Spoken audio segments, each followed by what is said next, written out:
Welcome to the Kendy and Raybo podcast, episode 72, recorded in Kendy's box room. You recording, Ray? Yeah. Will you start my headphones a wee bit, just a small bit? Shorten them? No, turn them up. Oh, turn them up, yeah. Turn it up. That better for you now. All right, here we go. A very special episode of the Kendy and Raybo podcast. We have royalty inside in the box room. Mr. Shaun Purcell, who is the director of a certain musical that's kicking off next week, the 12th, 13th and 14th of March in the Hawkswell Theatre. He's the director. He's the director. Yeah. And sitting beside him on his left is the boy from the far side of the moon, a.k.a. Kendy, a.k.a. the lead role, a.k.a. this town too small for me already. You introduced yourself. Huh? You introduced yourself. And sitting opposite me is Ray Andrew, drinking tea. He's the sound engineer. Before we go any further, actually, this is a big one now. Did you realise the work you were getting yourself in for with the sound on a show? Because you used that as an excuse to get out of acting.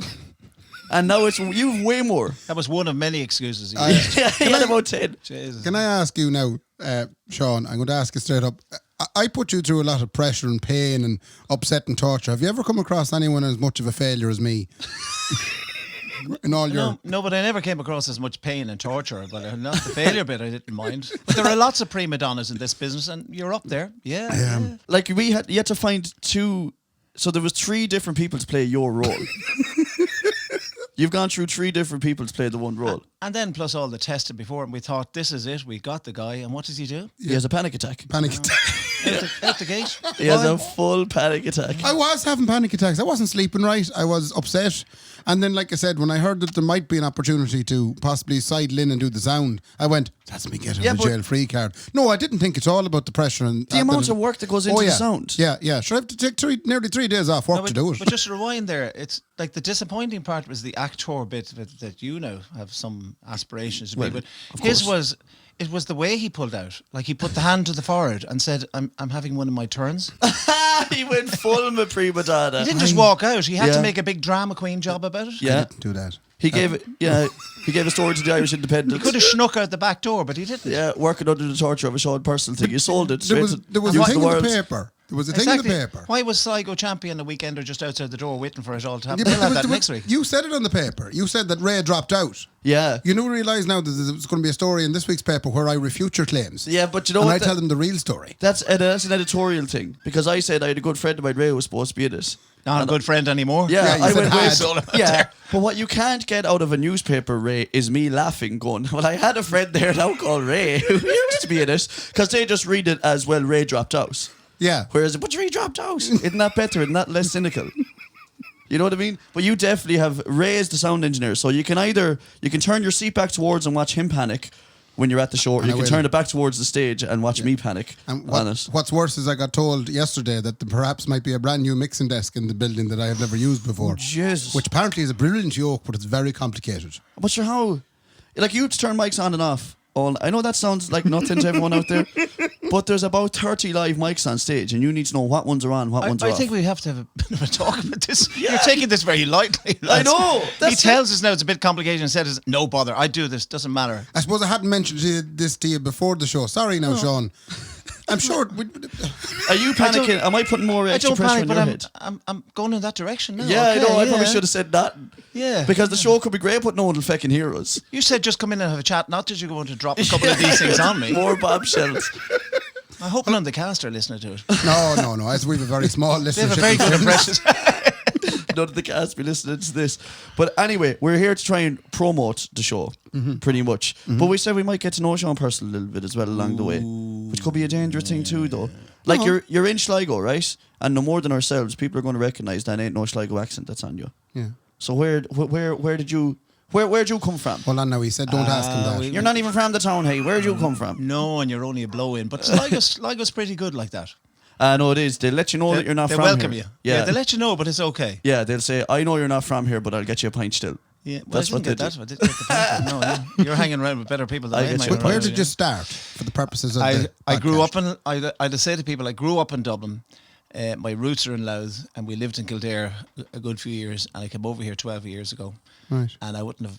It was a great... when I retired, people thought I'd head back to Dublin. But what would I be going back to Dublin for the life that we have here? It's a great place. What did you retire from? That's what I wanted to ask. I came over... I was originally a teacher. Right. And then, of what? English communications and Jeez, they're good Then subjects. I did a few years of that, and then I worked in Neilstown doing sports and drama with challenging young people. Right. I know Neilstown. Yeah, it's a good spot. I was in there one day. I was doing sports in the centre. I used to have a camper, and I bring them down. And I came out one day, and they were sitting in the van, and the engine was running, the camper, and I had the keys in my pocket. And I said, "Come on, Shaun, get in here. We're ready to rock and roll." And I also did a musical with them there, and the lads used to come in. There were quite a lot of young fellas in it. Very few men. It was the women that ran it, and they come in on a Saturday afternoon for rehearsals, and they tie up the pieball ponies in the basketball court and come in and rehearse. It was Where is this place? Neilstown? In Neilstown, yeah. I've never heard of Talking. it. Is it a nice spot? What's it like? It's in Challenging Dublin. spot. Yeah, challenging is probably the word. Great people in it. Fantastic people. Well, I call Galway challenging because it's hard to get around. Is it Well, that type of challenging? You'd have different challenges around Neilstown, I think, probably. Right. I did a gig in Neilstown once. Did you? And I saw a handgun in a man's back pocket. Really? And I felt like we needed chicken wire from Blues Brothers, man, to cover it up. You know what I mean? Yeah, it's not. But so what? Where did you go after Neilstown then? You were teaching there, So obviously. then I went back, and then I had a few years off of the musicals, and both in Dublin and abroad. Now, when you say you had a few years off of the musicals, to some people like my sister Marie, that would be a few years of going over to the West End to watch the Sarah Bareilles musical over and over again. You weren't doing that. No, I was doing, I had the great opportunity of doing, like you did, Mark, in school. You were doing school musicals. So I was writing stuff and the students would put them on. And you could have 150 or 200 in a cast. And then people said to me, you really need to take time out and do it. So I did that. So there was no check at the end of the month. And I had a show called the Raven Becketts that we actually did here a couple of years ago. And we did you it. wrote? Yeah. Yeah. And we did it in St. Anthony's Little Hall first on a small budget. And then the next year, the Late picked up on it. We got a bit of a boost out of that. Was it gay? Yeah. Great. He came down to it, gave it a good boost in the radio. And that was a big, probably 100 at the time, 20 odd years ago, 100,000 pre-production. So that was a big, so I lost a lot of money. But is it so? But it was great fun. Is that the first one you ever wrote? No. All right, no, okay. I'd have even the Billy and Knuckles characters now that people say they were written for Sligo, they actually come out of a piece that I did 40 something years Was ago. it Neilstown? No. No, but some of the boy from the far side of the moon that we're doing, which the boy from we're jumping here, but the boy from the far side of the moon was originally about a boy who had with autism, Right. and the characters. That's why you can't beat it. I had them dots drawn there now. I had them connected. But that was which is different this, but there are some of the scenes. But at that time, I suppose the experience that I had down there. I mean, there's the song that the two boys talk about and spit all over the pavement. Yeah. And spitting on the pavement was a big thing. So I mean, why not write a song about it, which works with the two boys? Yeah, which definitely is about having does. a chip on your shoulder, isn't it? Well, the thing about characters like that is they're adaptable to any environment, probably, or definitely any geographical A lot of people location. in Ireland have a chip on their shoulder, so Well, it's very that's easy for to sure. find people like yourself. Some people are born with this. Yeah. I don't know what you're on about, Ray, but I'm going to show you. I'll show you who has a chip on their shoulder. Will you? Wait, and you see. We'll go back there now. You were ploughing on lovely there. So We you did were, a few, and then the next year we did the Dublin Theatre Festival with quite an impoverished production, but that drove us on. And then we did a Requiem for Julie, and then this guy, an amazing character called Humphrey Truman, came over, and he was looking for someone to write music for a show in London. He had written a book called The Man Who Knows, which was about the man who goes to nowhere, where people KNOW. Oh, yeah. And I picked up the ad in the Times at the time and answered it. And at the time, I was just flat broke and everything had gone belly up for me. And he put it on in the Tristan Bates Theatre in London. London. When do you remember Alan Bates, the actor? I don't know, you guys are too young for that, but It rings a bell. He said he's still alive. It was his father's place, and then the year after, I did it in the South Bank and in the Purcell room, which was. But I didn't get to see it that time because Now, I we're was actually out of it. thinking this is fancy, having absolutely no idea where this... Do you know what this is? No, because you said it was the Purcell room. His name is Purcell. Oh, I didn't get that, John. Sorry. But I should have given you notes before. Yeah. That was, you see, I'm very, Don't ask ask these ones. I'm very slow on the uptake and fair. No, because over here, when I came over, it's Purcell, right? And Yeah. people would call you Purcell. right. And gives you illusions, doesn't it, to say Shaun Purcell? Well, Or notions. yeah, that's too a late, notions yeah. name. Too That's a late, well yeah. notions name. Yeah. But so the thing about writing, like you write original musicals, like Yeah. because I don't know this game that well, even though I'm throwing slap bang in the middle of it now. You say you're an expert now. Like you you know, you look at stuff Give like them impression. AIMS, like, and the Irish Musical Societies and all them kind of stuff. You were never involved in any of that stuff. You just write your own stuff, and that's it. Like, I didn't do, and if you look at musical societies in Ireland, are absolutely vibrant. But musicals is a bit like Marmite. I'm not bleeding going to a musical. I don't want to listen to "What'll you have for breakfast?" I love sugar on my cornflakes, all that shit. Right? But no, my thing, and I suppose as you know, and I've been in this one, they're not standard. It's not The Sound of Music. Not that I love The Sound of Music, or it's not. Rodgers and Hammerstein. So, like, the musicals would have been about the Raven Becketts was about a family breaking up and suicide, but an unmarried mother, the famine. Why people think I'm a manic depressive.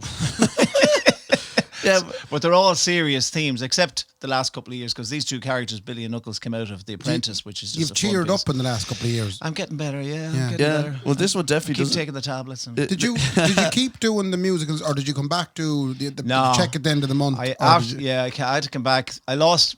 Well, look, without dwelling on it, just things went a bit wrong, and I had a choice either to go and bury your head in the sand or pick it up. So I went back teaching, then I became a principal, and then I moved into the head office in Dublin of the VC, and I came over here to the chief exec's job for a few years and had a lovely, happy number. I have a question now. Yeah. Now, and this is now, I only kind of picked up on this. I think on one of the papers that I seen but you've had you were fairly high up in the ETB anyway, definitely, wasn't it? Well, people would think they were high up, but it was it was the chief. Like there were 1,700 staff here in Mayo Sligo. You had a few people under you. Well, I never used that because I was telling you at some stage about the story in Dublin. I was doing a course once, and can I tell you this? Yeah. And there was a lad there from Leeson Street, fantastic place, and he was talking. He was in the department, the English department. He had 8 people working under him. Oh, I hate that language. I hate that language. Even you get some of the governments in my department or my people, my team. Anyway, I thought I'd give this fella a bit. We had about 30,000 students, and I mentioned to the lecturer at the time, well, in Dublin VC, there's about 30,000, more to give your man a bit of a cut. And then this lad from Africa came and said, well, I have 1,500,000 students here, so that sort of flew. And he had the notions out of all of us, Well, that can I ask you, was that fella from Leeson Street? So he was a dub, like. Oh, he was a D4, yeah. Well, that explains a lot. Yeah. Well, I know you're originally a dub, but you can't talk about your love of the dubs. No, it's not. It's my grow of the dubs. It's definitely a love-hate relationship. The Dublin with the compliment. Yeah. Do you ever hear the Dublin compliment? Go on. The Dublin compliment is when. So I get it a lot gigging when I'm in Dublin. It's where a dub comes up to you and gives you a compliment in order to tell you all about himself. Oh. So he'll come up and say, "Here, you're deadly at the guitar. I play guitar myself, actually. Do you know that? Give us a loan of your guitar." Yeah, I taught Phil Lennon how to play bass, and then he just goes off. That's a Dublin compliment. Well, that comes as the same as Brendan Behan when people say, going right back to people who said they were in the GPO. Like that's a Dublin humour. It's I played with so and so, and they might have. It's like the Commitments. We were auditioning years ago for the Raven.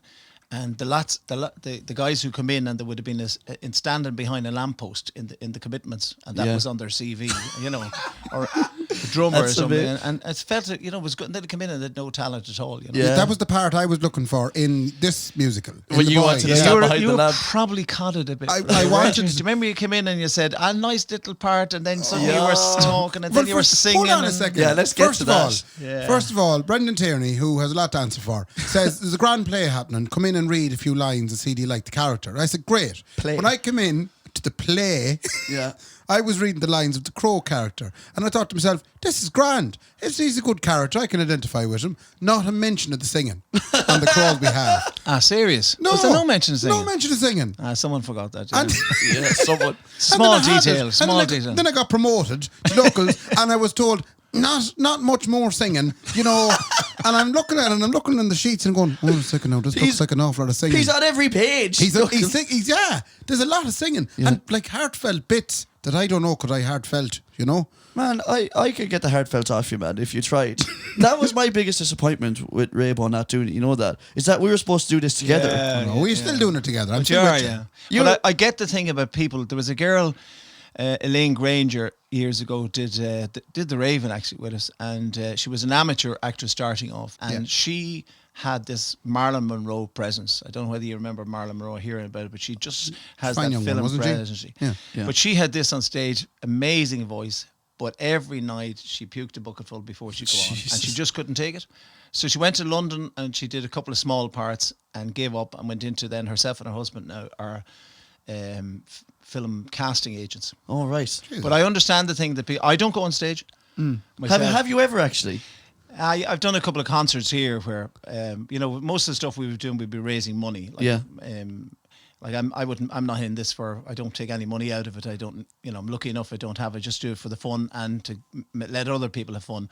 But we did a concert in the Hawkswell there in November, which was again of music, not music from music, just musicals. And I get up for that. But I prefer, this is the first show now in 25 years that I'm not playing the piano at. No way. Well, there's somebody who is... Where are you going to be? I can't figure that out at all now. Behind you, Ray. He's behind you. That's a bad sort. Where's Purcell? He's behind you. Oh, Jesus. But that's all I was thinking about a director, because I went to see The King and I. Yeah. And Dave McAvoy was directing that one. And I says, what do you do now for this show? Like, while it's on? He says, I just walk around and chat to people. Like, he has nothing to do on the night, like, bar watch it. And will you be backstage or will you be in front looking at it? I don't know. I wouldn't. I did that in town the time Michael Scott in Dublin directed, and I hung around and had an odd whiskey and chatted to people. And well, you'd be out with that by about half. Mr. Purcell is in the bar sipping on the brandy, taking compliments as patrons leave the theatre. And so but have you never acted on stage before though? A couple of things, yeah. I did Captain Boyle in a play. We used to do pieces in the schools, and the teachers would get up and they were a big part of it, So we'd have done pieces out of Home Before Dark, or maybe Juno the Pickup, which I love. A few of those plays, and because somebody would have dropped out or something, I'd have gone in and done it. But and I did the thing of playing the piano in the Burlington, the Westbury years ago at night time. That we get at that time. It was back in the 80s. You got a $5 an hour, and when you go down to Kilcocket, which you're at night, and you started at 10:30 in the Kendy's pub. not much more than a $5, Isn't it? He's doing well. The rates haven't gone up too much now. Hasn't gone up that much, like, for inflation and everything else. So you were a giggy musician then? So I did that time, yeah. So I wouldn't have been. It wasn't particular. I'm not a great musician now. So it's great having the likes of. I mean, this year to have Niamh Crowley, the team behind us, and Niamh just comes in and. You know Niamh Crowley, Ray? Obviously. I do. Yeah, she's kind of the in-house piano player for Sligo. Yeah, with the county. She mightn't be really impressed with that. I think that not a good thing to perhaps say? we'll big her up as the in-house piano player. If for anyone who doesn't know Niamh Crowley out there, and I did not know Niamh Crowley before this. Well, I don't know much about her either, so could you educate me? I think she might be the best musician I've ever seen. Right. And also I think she might be the best singer I've ever seen. And number 3, also I think she might be the scariest woman I've ever seen. Because she is making me go, please don't mess up in front of Niamh. Please. Right. I didn't hear her sing yet. Maybe that's the other thing. She was in musicals here, and my understanding, well before my time with the Westlife lads, I think. Go away, yeah. I think there are photographs up there in the. Were the Westlife lads in musicals? Big time. Were they? Oh yeah, with Mary McDonald. That's where they started. I'm on the way, boy. Look, I'll be in Westlife next. Have a look at where. That's why you think. You look at where they all started musical. They say, yeah, I was in a musical. Yeah, but when I was 14. The thing about Niamh Crowley is that she. Like I do follow her on the Instagrams and the Facebooks and all that, or whatever she does be on. Yeah. She's in the 3 Arena one week. Right. Then she's banging out Kieran Quinn with the fiddle and the fucking piano and all that. Yeah. Then she's doing The King and I. Then she's balling into us on a Sunday then. The amount of stuff that's in her head, and for her to just go, right, this is another day of new music that I have to learn, and I've learned there now in 5 minutes. Probably. She's unbelievable. But if she enjoys it, isn't it a great way to live? She's I'd unbelievable. say she's probably finding it when you're doing a new show and the curse of the purse. Right. That's what they talk about, of changing things. Yeah. Oh. And I think I haven't really changed a lot, but if you have musicians who are playing exactly the same every night. Didn't seem like that now on Sunday now. There was an awful lot of... Is that gone? Yes, there was. Yeah. And is that bit gone as well? Yeah. Yeah, Okay. that whole section, we took that out. And she has the most cynical, passive-aggressive, okay. Okay, so that's Did it work for you? Yeah, honestly. No, she's a dote. Like, no, the woman is amazing, like, Yeah, very sweet. Now, there's a fine cast in this now. But by the way, the whole purpose of this whole little episode, by the way, is to try and persuade you to buy an old ticket and come and see Kendy be in a musical. Yeah. Do you know? Yeah. And He's a find. Is he fine? Have you seen him? Have you seen him acting yet? I have. Singing? Yeah. Yeah. He's well able. I'll tell you what, Ray, now. Now, me thinking you're well able is one thing. Yeah. Some of the cast maybe mightn't have the same impression. What are you on about? Well, I did a little bit of research on you. Why? And I thought, why? Because Before you go anywhere, Ray, all I've got is positive. And did you know, Ray, that we can't see the faces inside on the there, radio here. they've There he nicknamed goes. me. They've nicknamed me inside in the place. inside in what place? Inside in the rehearsals. Is this to your face now, or the one that called you behind your back? They're all, listen, I know the aura that's going on. They're going, my God, we have found new hot young talent. They're calling me Benedict Kendy. Right? I have a selection of stuff here now that I managed to get over the last week or two. I interviewed a few of the cast members. For starters, there's a couple of short lines here from these now. Murph is he'd be the manager of the GAA team, isn't it? Of the hurling team. And me and him have become best friends. Sound guy, yeah. Strongest feature would be that he's put so much thought into the accent. I mean, the accent's incredible. There must be some amount of work and method acting gone into that, because obviously people from the Moon have that really distinctive accent, you know, and he's put a lot of work into it, and I think that's probably his strongest point. It sounds like there's an undertone in that. But you're playing a boy from the far side of the moon. Obviously, you've worked very hard. Could you give us a wee example of your accent? A wee example of my accent. Well, I'm bored here. There isn't anything to do. I just want to go take a look, see what they get up to. So that's the moon accent. Yeah, what do you mean? Of course that's the mood accent. I just wasn't sure, was that your normal accent? Spot on, Ray. I was caught That's between amazing. two. Ray, That is just amazing. Ray, I was caught between two, right? Right. Well, I'm bored here. There's nothing to do. I just want to go take a look, see what they get up to. And here, man, I'm bored here, right? I just want to go take a look, see what them boys get up to is all. So that would definitely be the Sligo accent, the second one. Well, you know, there's a mix of a few in there. Of like. the moon and Sligo. Yeah. But that is proper. I can turn that on and off. Isn't Right. that true, Sean? Tell you, I can turn that on and off all the time. That's the skill that is within me. Who's next? Next is Mickey, who plays Crow. Now, Crow was obviously the bit I was going to do, but he's clearly, from this clip, much better than me at it. And he... Me and Mickey like that. Yeah, he talks about your knees. Oh, Jesus, he's powerful now, I'll tell you that much now. He's flying. And Jesus, his lovely knees. Lovely knees now, but it'll be the death trap to him now. He was doing a few jumps and twists there now, and I'll tell you something, he could come down hard. Come down hard, he would. And that'll be the end of the knees. And that'll be it. He'll be walking backwards for the rest of his life. Gosh, now. Do you know what, Ray?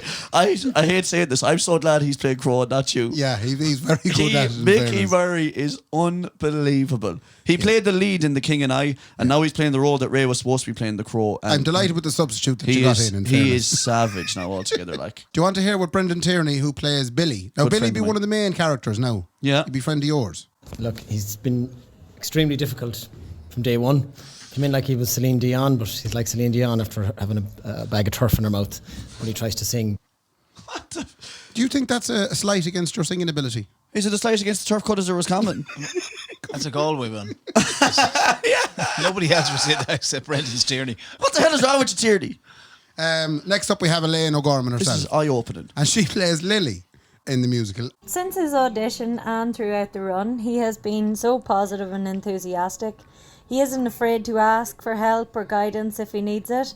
Frances, the stage manager, loves him. She said that he has a great stage presence and his eyes light up the stage. Good to have him on board. I'm sorry. What's happened there? That was actually... We did a couple of clips, and that was about Luke Devaney, who plays the Moon Man. What? Sorry. I actually thought when I was asking her, it was for a couple of people, and that was a reaction to Luke. Did you not see the happy head be, Ray, when I listened to that? I did. Now, in fairness, I did get her to do it again. Then she did a second clip, then which was referring to yourself. Okay. Well, obviously this is going to be grand as well. Getting all snappy if anyone sang anything that, should have been his line. And I don't think I have ever heard as much innuendo ever used before. In her endo, more like, what's she on about? Elaine, problem was I didn't even get the phone recording in time, so I kind of got in mid-rant there. Oh, right. So that was kind of where she ended I only up. got the arse end of it is all. Yeah, you kind of got the arse end of that. Now, there was more to it, but you were nearly better off not hearing the first part of it. Listen, I know this is my go-to move, but can you ask Elaine meet me in Tesco car park? How about our co-star then, Vanessa, who plays Alice? Yeah, that should be... Yeah. An angel. She's always positive. Yeah. That should be good, yeah. I thought Mark was a bit strange from the moment I met him, really. I walked into the room and just saw him over in the corner with this incredibly moody, almost angry face. And initially I was kind of concerned for him, but that subsided when I spoke to him. Which was brief. I would describe him as extremely unfriendly. Never really smiles. I have no idea why he's interested in musicals. And he's a great singer, but acting and dancing, ouch.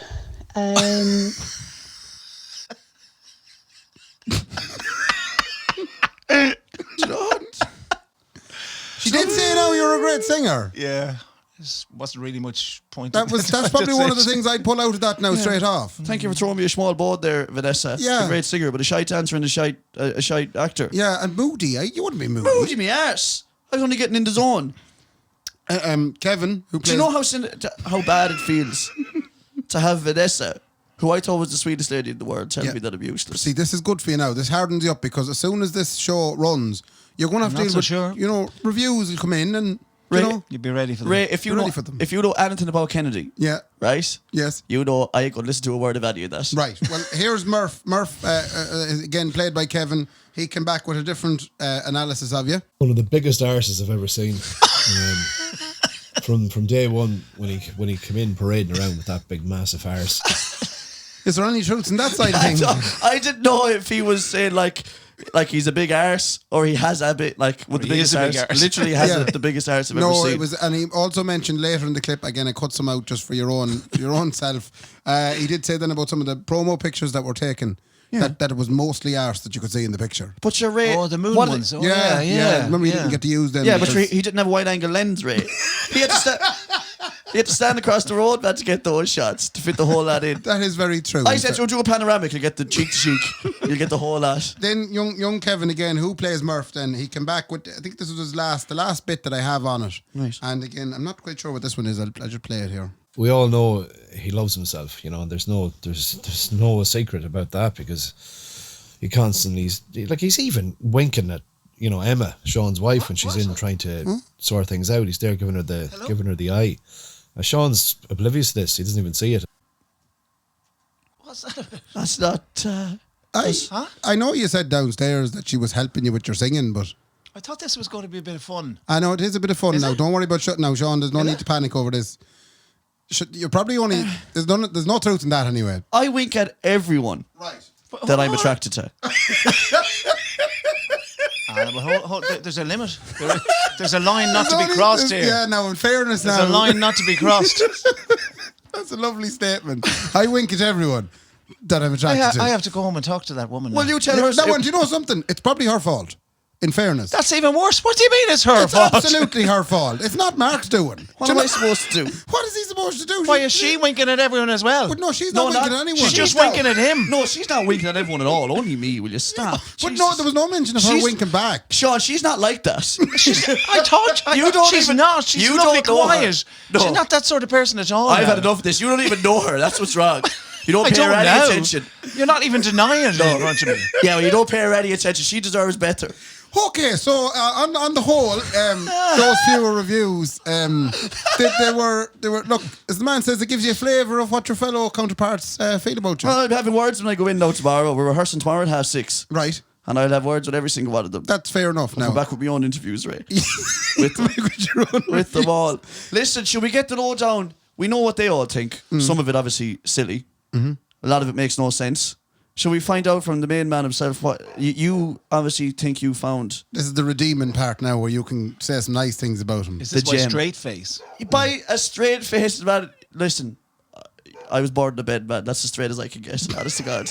So you found obviously something extraordinary in Kendy as your lead role. Well, I don't want to put in words the in light your of the comments earlier, like what we were looking for is that after the show, the women would want to be stealing off the stage. And I thought, you have that. He has that. No. But the word stealing now just has a completely different meaning. Connotation, yeah. You didn't read the wife. And now if anybody is listening to this, of people who are going who are with their partners and are listening to There's this, a danger. I think the people would be a bit wary of having you on stage or even going to see this. The great thing is... Could I ask you, Shaun, just generally now, and this is in all seriousness now, we did send Kendy into you. Part of it because he thought he could get it. Will you just play that recording of the audition, the first one? Don't. I only wish I had it. Jesus, don't. So do I. But it did come out of a kind of a natural thing where I brought up something here saying I'm doing this, and then he said, right, I would have got that, like, and he was very confident in himself, and then he ploughed in, and it got very real very quickly for you, because next thing you got it, and I'd say you were a bit surprised, were you? I remember the very first rehearsal we did. I said to Elaine O'Gorman, I don't know this game. If I do anything stupid, will you tell me I'm doing something stupid? And she said, of course I will. Yeah. No, she never did. I have to say. So, if seriously, in terms of when you're doing that, you can go out and people talk about actors and etc. Like what you're looking for, and you've heard yourself in different films that people will go for somebody who's not known, and you're looking for a look. I mean, okay, the voice and all those are things you can have or not have, but that presence. And I'm not bullshit now. I mean, I was making references where we're looking for the boy the same as Cillian Murphy is in Peaky Blinders. Like you look at him on the screen, he has that face. So when Mark came in, God, this is you knew you didn't have Cillian Murphy.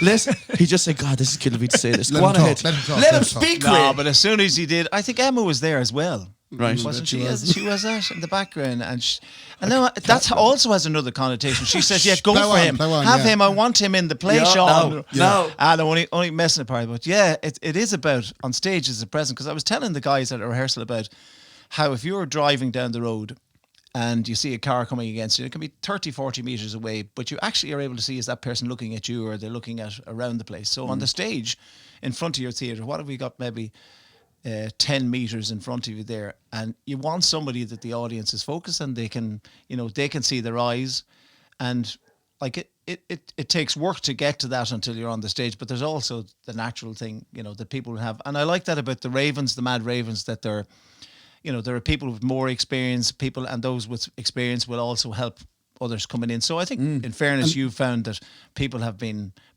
we just found out there. Most of the cast. But the Mad Ravens are essentially a dramatic society. What would you call it? It's a grouping of people that. How would you define the Mad Ravens? A group of Mad Ravens. See, we just brought this group together, and from my point of view, I wanted to find a group who would perform. That's what I do. Is the stuff that I write. I'm looking for people to perform it and bring it to life. So it started with, I think Patrick Elwood is there from every show from the beginning, and then people like Brendan came in a couple of years ago. Mickey Murray is there from early. Vanessa, Elaine. So there are people who come in, and when you're auditioning, people would say, I just feel within the Ravens there's enough talent. And if you've got people, auditioning is not getting the best person; it's getting somebody who will really suit the part. Yeah. Our thing is to is to allow everybody, and as you heard me saying, the reason we're there is firstly to put on a good show, and secondly to entertain not just the community but ourselves. You're like a theatre version of a band. Yeah, in fairness. And every now and again you get a big wedding and you have to get the brass section in. And that's what Kendy is. He's the brass section. No, but if I can say one thing about doing the show with the Mad Ravens is, and I think the best way of describing it is with, like, when I used to play sport when I was a kid and all that, I used to love playing the matches, obviously, and I used to hate the training. Right? Yeah. And I thought that might be similar when it crosses over. Obviously, I'm going to enjoy doing this show when it's in front of loads of people, but the rehearsal is going to be a nightmare. I absolutely love the rehearsal process. And I don't know whether that's exclusive to the Mad Ravens or not, just that everyone's sound and it doesn't matter as much. I'm a process person. So you were saying, what would I be doing in the nights? When the show comes along, it's finished. Like, this one is different in the sense it's new, so I know it's going to work on stage. That's not hubris or arrogance. I just know the buzz that's in it because of the sort of material. It is going to work, when it goes up there. But when you're doing something, this is the best part, when you're actually rehearsing and you're getting a buzz out of it and you're having fun. And it's a bit of hard work, and every now and again someone shouts, be quiet, or I think there's a good atmosphere in our group. There are no prima donnas. Definitely. Bar yourself. And people have got used to that. So, like, this Mad Ravens thing is open to people who, like, is it open? Is that a good thing? Well, like, I just wanted to try it, so they said, well, you can come and try it if you want then. Well, there's several new people this year, and there'll be some people will take a year out and other people will come back next year, and we have the lovely thing, we have some kids from Grange in it this year. We have the dancers. I mean, no disrespect to the rest of the cast, but by Jesus, somebody said about you at left feet. We had a couple of people with left feet, and they're better when they're sitting down. But they're quite happy now. They're happier. Yeah. They're very happy. Well, you've said that to them a few times, so I think they're well used to that insult. at this You stage. sit down. Yeah. No, Kevin Hawke years ago was doing a show, producing a show, and he used to be a lad in RT, and he was saying to this girl was in the, and he was saying to her, just a bit further to your right. Yeah, keep going, just more to your right. But there's a pillar here, Kevin. That's right, just in a bit behind it. But no, we have 6 dancers this year. You mentioned, I think it's Caitlin, Aoife, Zoe, Chloe, who am I missing? Lydia. Martha. Lydia, And who I missed? Chloe, Zoe. Oh, we missed one, lads. I hope they don't Lydia. listen. Lydia, I we just got said it. it. Yeah, Yeah. the 6 of them are just fab. Yeah. They do a ballet piece. I don't want to put people off on the. Oh, it's gorgeous. But it's a 3-minute piece in it, and that's what. But that was nice. The tasters in this, as you know, we have a mass scene. We're not taking the Mickey out of the mass. We're taking out of the people out. We have That's right. a 9-minute choreographed hurling match day. That was the bit I struggled with. Yeah. The choreographed hurling. Yeah, that's There was what a made Ray part, drop out. You looked the part. I see, of I'm not a that. GA man at all, and my father will be sad and sorry to hear this now when he's listened to it, but I just couldn't identify. I was going, I don't understand what I'm doing, because I was so far away from it when I was growing up. I was just... Well, see, the irony is rugby is my game. Is it? I would, to save me when I was doing all the arty-farty stuff, I played rugby and coached rugby. I Oh, coached right. with Barnhall a good few years ago. And if you're out in the pitch and you then lost that, all the fancy shimmies and everything, you just play the game. Yeah. You were hardening you up. Yeah, You got that's away, particularly when you're in school and you're getting, hard. I was a late developer, so I was a smallish guy until maybe 15 or 16. So if you're playing rugby and you were in there, like, that saved you. Yeah, you could get away. Like, I remember when I was landing to rehearsal a couple of weeks ago, and I was carrying the hurling, like, because, a lot of the Looking plays the part. based around. Yeah, and a fella on the road, another fella said, "Oh, Jesus, fair play to you. You're into the hurling, lads. Fair play to you. What club are you with?" Yeah. I said, "No, Stratton. I said, I'm actually not a hurler. I'm just going into a musical." That's important now. And he just kind of goes, and he just walked off. That's the village you're representing, is Stratton. Stratton. That's, But and there's that's the thing. Finian, the young fella, who's a lovely, fantastic guy in the cast, lovely young fella, and he idolises yourself in there, which is great. And you look after him really well. But his claim to fame is he's the first Culera, is it? Culera? Yeah, Culera Stranhill. Fella to lead a hurling team onto the Hawkswell stage. Yeah, there we go. Wow. Yeah. And he's super, yeah. But there is and this is the one thing about the show, without trying to over promote it, like because so you have a ballet scene that's 3 minutes long that's gorgeous. Are you in that? You have hurling. Are you no, in I'm that? not in the Oh, Jesus, ballet. no. No, but are you nearby? Are you on the stage when that happens? well out of the way. Yeah, Oh, good, yeah. I'd only knock them. Right. Right. Or But put them there is off. there is a party scene To though. be distracted. Yeah, but there is a party scene though. The arse. Where take it that up half covered. the stage. There's a party scene where Shaun was saying, "Geez, I don't know where to put you. Where to put you in the party scene now?" And I said, "Just let me dance with the dancers. Yeah. Let me dance, bro. Just please let me dance." But with I think so now it- I'm dancing with the dancers Is for a it- bit of you're that. dancing for that? Yeah, that's the worrying thing, and I keep saying this. If the dancers don't want to dance with Kendy, tell them to tell me now if I'm useless, like. Right. Because they were like, "Okay, we've learnt this choreographed party scene." Oh my God, Kendy wants to come in and do it. Is this going to look shite now? But sure- I don't want it to be like that. I suppose with the arse, you do take up a significant amount of space, which Oh, I'll be limits knocking what them their over left and movements. right, boy. Yeah. They were saying, "Give me another 2 foot, because when I shake this yoke to the left, you'll be gone." But can I get on to the actual... It's based in a village called Stratton. Yeah. And Stratton is an Irish village. Would Yeah. it be anywhere in the country where it could be? Yeah, it is based on a village because we did a visualization, which you call it, last week, and I enjoyed that no end. Yeah. Yeah, we're saying to people where you're sitting and the houses are behind you and the church is over on the right, and you can see the different characters coming out and how do you feel? Yeah, so yeah, it is based. And I mean, the characters are based because you mentioned about the hurling. Declan Walsh, who's one of the he plays this Miko character who is. From the 92 hurling team, and they've been bet by Ballycar since that time. Ballycar is the opposing village Yeah. with the good hurling The team. rivalry. Yeah, and Yeah. and Declan has 2 All-Ireland minor medals in hurling. This is in real life, is In it? real life, yeah. And it's Right. in real life, yeah. I didn't know whether had you written this into his profile or something. And I didn't know this, and he's passionate about hurling, as is Kevin in particular, and there was probably others, but they stand out as being passionate about it. And Declan's father is from Holy Cross in Tipperary, which would be a big hurling thing. That's where I see Stratton being, is Tipperary for some Yeah. reason.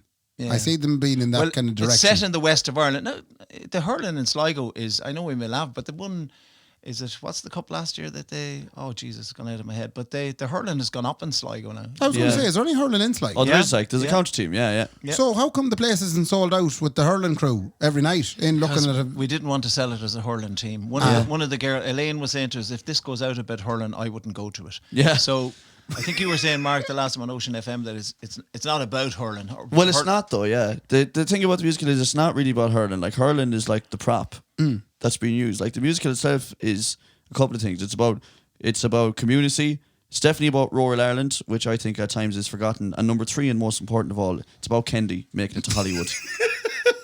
That's what it's supposed to be. Step on the ladder, yeah.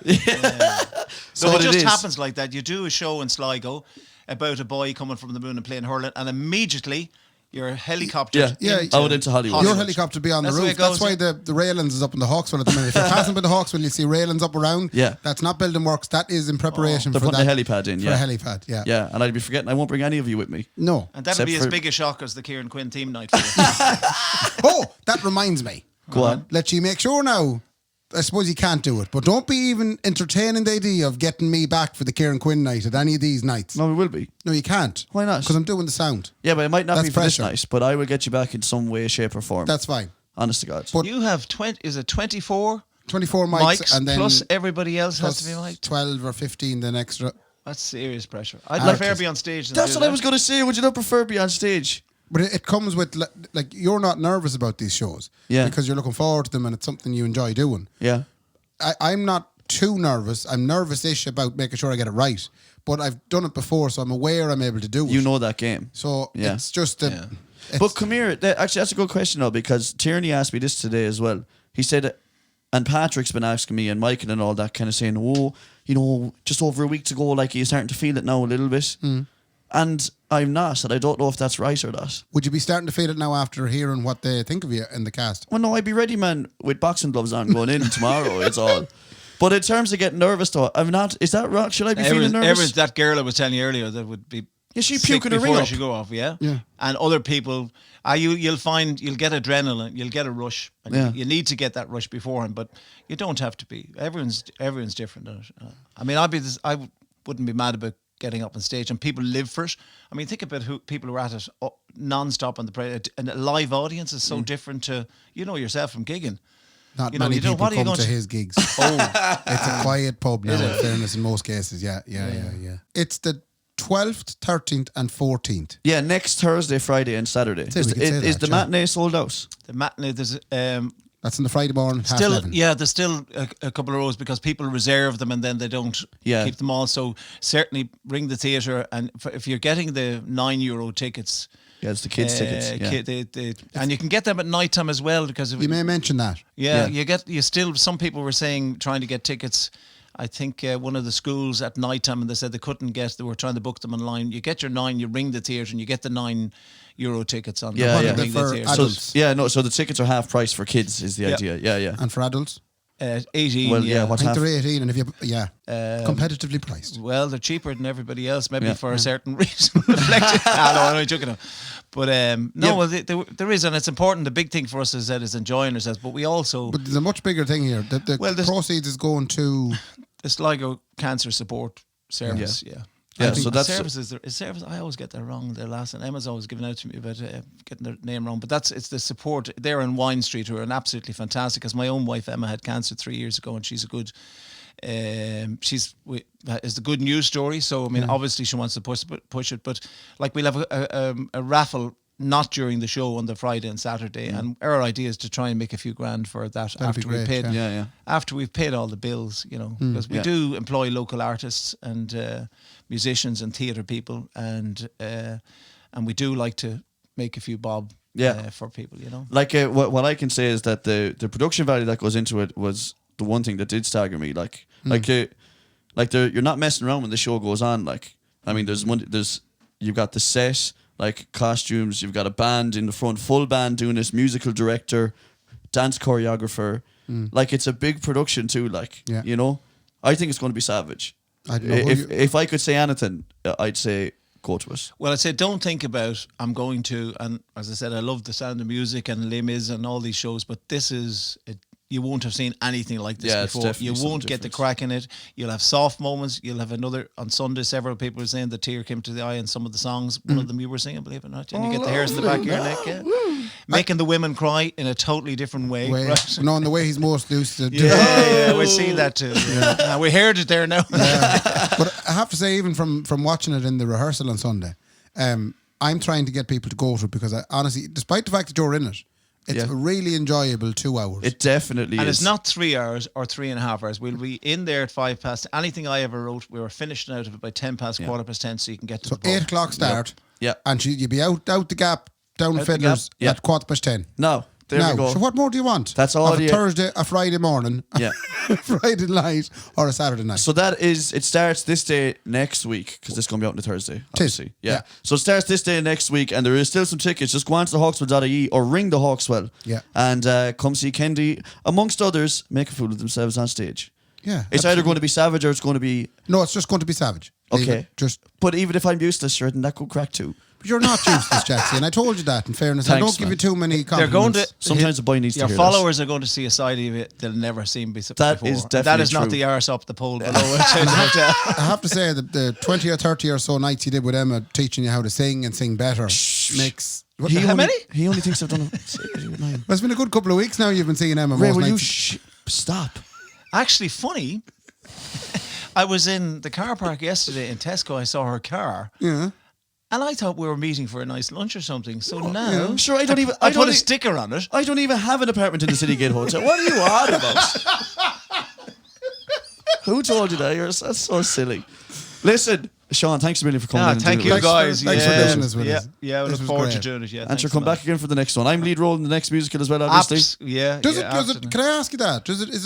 Will this be done again? Do you think? Is it too previous? At question this to ask? stage, I was saying having been involved in it years ago, and I've no ambition. As I said in the moment, I love working with this absolutely fantastic bunch of mad ravens, the people who are just different, exceptional, and to see them bringing something to life. So, look, we did look to get a couple of people over. That may happen or may not, but it's not the top of the line. So if the very fact that and Niamh will attest to this, of trying to get out of my head the music onto paper. Yes. Yeah. I would be playing in most of the other shows, and as I said, the Curse of the Purse, I'm playing away with the band who know me, but there's nothing written down. I'd had no score in front of me, whereas Niamh has it scored, so there is a score now. So we might look to afterwards, but look, the concentration, I said at the moment, is just enjoy this process and have a buzz. And Can you take Kendy to Hollywood with it? Is the question. she wouldn't come with me. He'll be off on his own. Should You the think? helicopter? Look, I mean, if you're looking for someone to do the show, if it doesn't make it, I'll get onto my agent. I don't have him yet, but when I do, get in touch with him.